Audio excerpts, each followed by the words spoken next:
أهلا بيكم في فيديو جديد. قبل ما نبدأ الفيديو سمي الله وصلى على النبي. في الفيديو ده هنتكلم على فور اتش لوب. وطبعا فور اتش لوب هي نفسها طريقة عمل مين فور ان لوب. طب ايه الفرق ما بينهم؟ الفرق ما بينهم ان فور ان لوب دي لوب خاصة بنفسها. يعني فور لوب انا بكتبها من خلال الفور لوب ديت اقدر اعمل كود معين اكتر من مرة. بس الفور ان لوب بقى ديت ممكن انفذها على كوليكشن داتا تايب، على بريمتيف داتا تايب، على اي حاجة انا عايزها. انما فور اتش لوب دي لوب خاصة بس بالكوليكشن داتا تايب. يعني دي فور انا باكسسها من البيانات من نوع كوليكشن داتا تايب. تعالى نعمل مثلا ليست كده. هكتب كلمة ليست، تعالى نخليها ليست اوف دايناميك وهسميها داتا بتساوي مجموعة البيانات اللي هديها. فتعالى نكتب 1 2 3 عبده مثلا 1.5 و9. اي داتا تيجي في دماغك قوم اعمل الداتا دي وخلاص.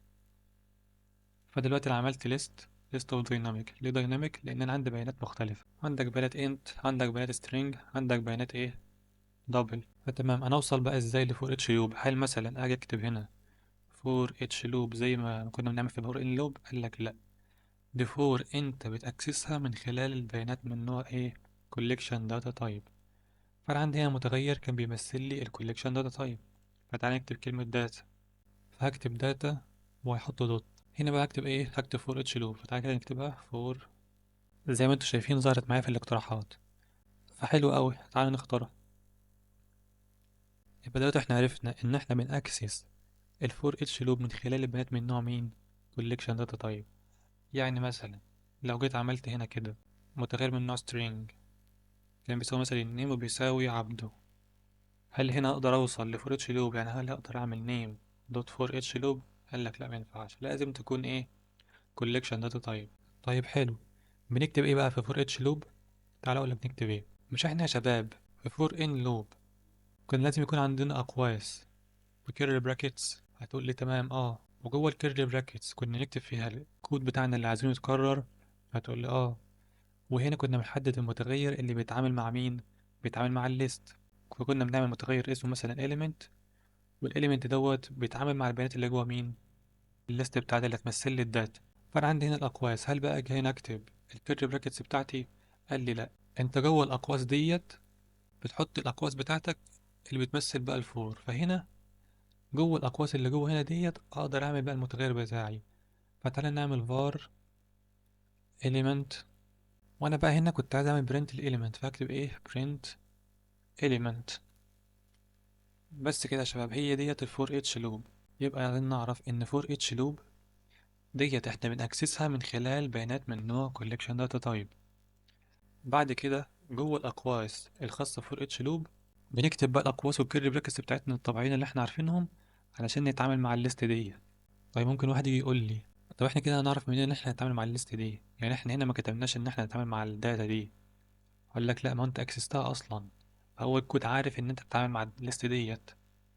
فلو جيت بقى عملت رن كده هيطلع لي البيانات عادي جدا. وفي حاجه كمان عايزك تعرفها، ان انت في المتغير بتاعك في فور اتش لوب بس ممكن ان انت ما تديلوش الداتا تايب بتاعته. ليه ما تديلوش الداتا تايب بتاعته؟ لان انت اكسست اصلا الفور اتش لوب منين؟ من الليست بتاعتك اللي هي كانت داتا. فالليست اللي هي داتا دي كانت نوع ايه؟ نوع دايناميك. فانت لو جيت وقفت على الاليمنت هيقول لك دايناميك. فانت ممكن ما تحددش الداتا تايب بتاعتك في الفاريبل في فور اتش لوب. ليه؟